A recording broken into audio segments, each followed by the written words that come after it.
Bom dia, Mário. Bom dia, Renata. Bom dia, ouvintes da Rádio Cidade. Tudo bem com vocês? Eu sou o Rafael e seja bem-vindo à nossa coluna semanal Passa no RH.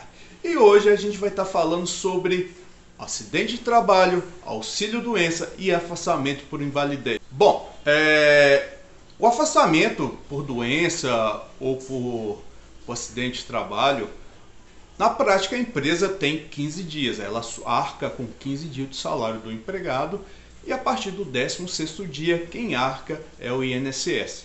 Mas para você adquirir isso a gente tem que entender um pouco da modalidade do tipo de afastamento.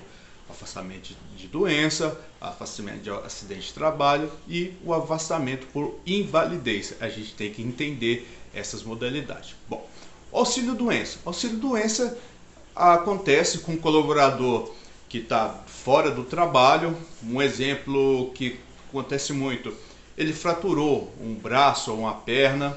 Nesse caso, ele vai precisar mais do que 6 meses, mais que 15 dias, na verdade, vai ficar 6 meses afastado. Um exemplo, aí ele vai por o auxílio, ele vai conseguir o auxílio doença, ele vai passar por uma perícia, mas como é um prazo até 6 meses, ele consegue isso pelo auxílio doença.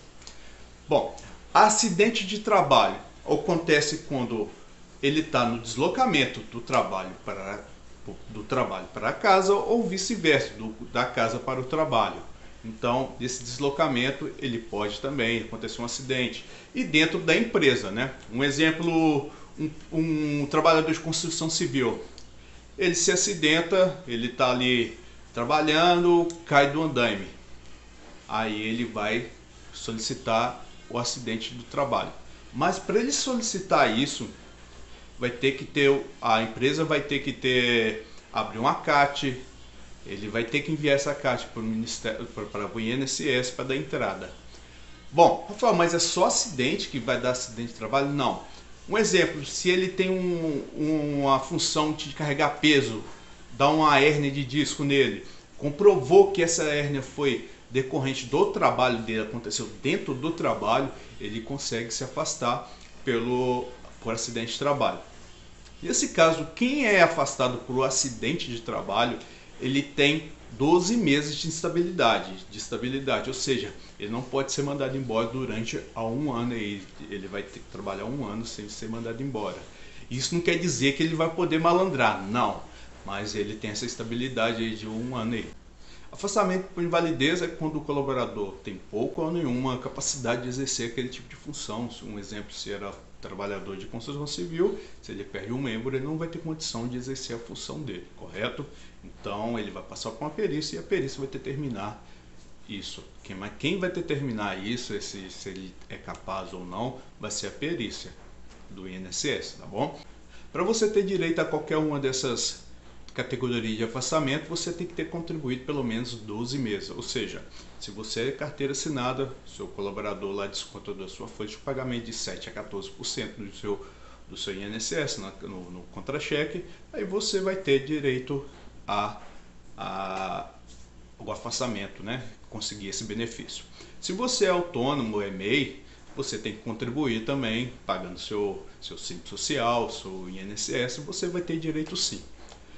Bom, para agendar é simples, se você entrar no site da Previdência Social e solicitar o agendamento da perícia.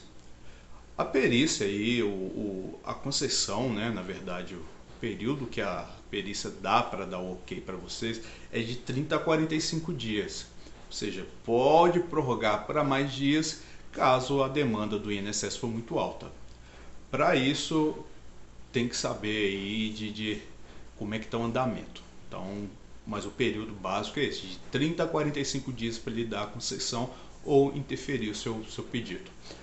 Outra coisa, quando eles pedirem a documentação no dia da perícia, leve tudo, receituário, xerox de tudo que você tiver sobre referente à sua incapacidade, relatório médico, leve 3 de médico diferente, para no dia da perícia eles solicitarem, você já tem toda a documentação, para não dar problema, né? Porque com alguma documentação eles podem indeferir seu pedido. Então leve toda a documentação, não deixa nenhuma fora.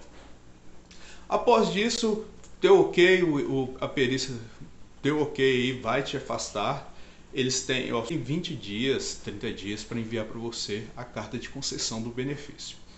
Receber essa carta, aí vai estar lá dos seus dados e a data de início de receber o seu benefício. Então, deixa sempre seu endereço atualizado, tá ok? Bom, eu vou ficando por aqui. Muito obrigado. Deus abençoe todo mundo. Uma ótima semana. Mário, Renata, até semana que vem.